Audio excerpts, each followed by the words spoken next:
This is Bill Jasper with the New American Magazine.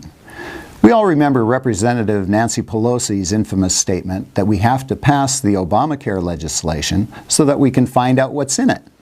That was in 2010, and Mrs. Pelosi was then Speaker of the House of Representatives. Well, Congress followed her advice and passed Obamacare, formerly known as the Patient Protection and Affordable Care Act. 3 years later, in October of 2013, tens of millions of Americans began finding out what was really in the bill as they began receiving health insurance cancellations and/or massive premium hikes. They also began to learn that under Obamacare, the IRS has been given new powers to go after them and after their businesses and their bank accounts. And that is only the beginning.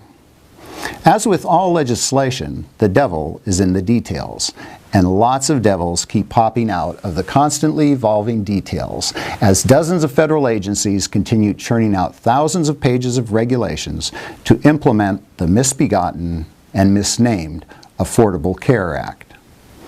There are many important lessons from Obamacare that we should apply to another huge project that could have a similarly devastating impact on our nation. In November 2009, President Obama announced his intention to have the United States participate in a so-called trade agreement known as the Trans-Pacific Partnership.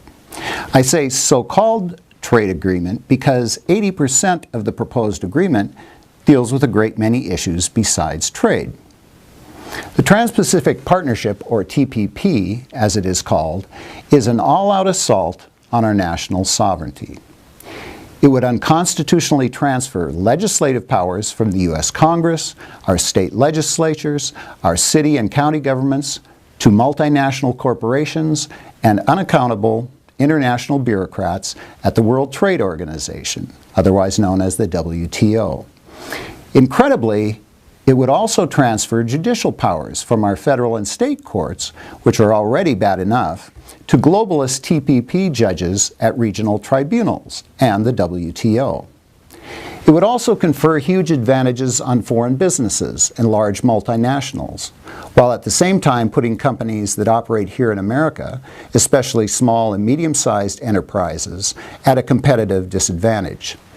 American businesses would remain shackled by the regulations of EPA, FDA, OSHA, etc., while their foreign competitors could operate here unimpeded by those same strictures. Like the infamous NAFTA trade agreement passed in the 1990s, the TPP would usher in another wave of outsourcing, as the remaining manufacturing and technology bases would be given incentives to move to the Pacific Rim countries, resulting in millions of more American job losses. With TPP negotiations on track to be completed by the end of 2013, President Obama will likely ask Congress to approve this trade agreement in early 2014. Contact your senators and representatives and urge them to oppose the Trans-Pacific Partnership, and visit thenewamerican.com to see the many informative articles we've published detailing the dangers of the TPP.